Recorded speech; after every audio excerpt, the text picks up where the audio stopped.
नमस्कार सांग मैंने जय जगन्नाथ मोर ब्लॉग आप स्वागत। काली चंद्रग्रहण होता सकाल सकाल लगी पड़ा घर पोछा पोछी कम काली मुझे देखी रील करते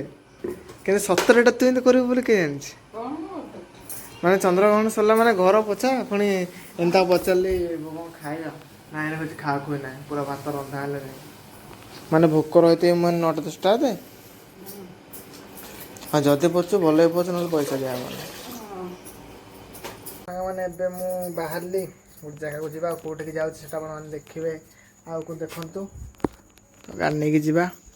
आटे भांगला केमती नई पड़ाटा के सुंदर होता कलशटा कमेंट आसला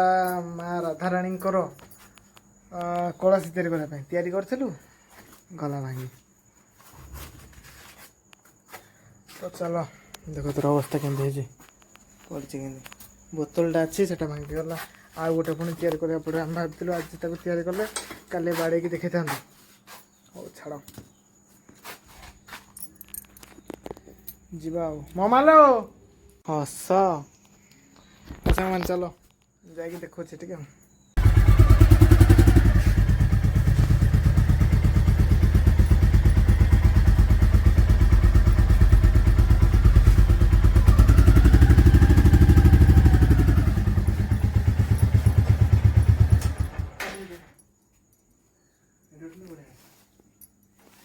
मैंने मु अधा बाट आसली अधा बाट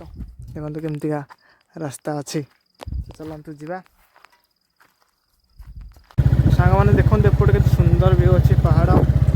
एमती किसी रास्ता आस्ते आस्ते चलती तो सांग मैंने एक्चुअली मो नानी घर को आसती नानी घर पहुँच जाइए ये मो भणजा भाणी आसीगले टाटा कर दे गोबर टाटा कर दे तो नहीं जी घर को जल्दी बाहर एरा कोई गछर गेलो हाँ यही गछर ना कोठ धोईचु धोईचुरा पूरा पजे छोटियाटे देखाबो तो चलला कि पूरा पजे तो जीवु देखो केते गाई आउछंदी आमे ठिया हेचु गोबरी कौन करछु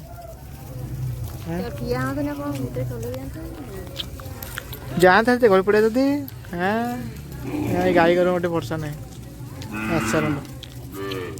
1 hour later. ये माँ चल तो डायलॉग यस गोबर कटे पड़ा पड़ला से कहते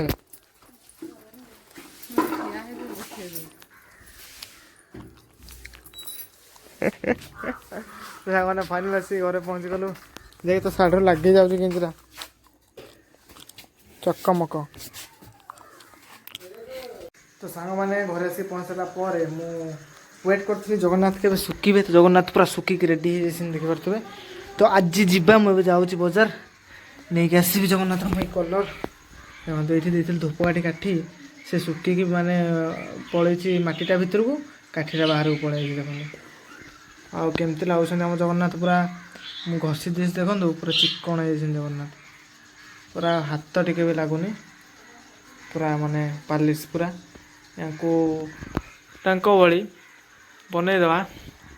तो मुझे जाए कलर नहीं कैसा ब्लैक आस व्हाइट आसो रेड बोधे अच्छी आ घोड़ा गुड़ा भी आम सुखीगला भी जो सर्ट भिडियो पड़ता रखा से गणेश ठाकुर भी रही तो सांग मैंने आज सब छोट ब्लॉगटा हम कारण मो मुंड बिंधा ठंडा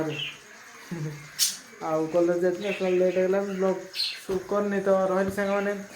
आदि ब्लॉगटी भल लगी क्षमा करेंगे तो छोट ब्लॉगटे है ब्लॉग शूट कर पारे ना किंतु डेली पकड़ा चेष्टा करुँचे तो छुट्टियाटा पकईदेली कल पुणी जमी ब्लॉग आसला सेमती आसो तो रही सांग मैंने जय जगन्नाथ पुणी देखा गोटे नुआ ब्लॉग।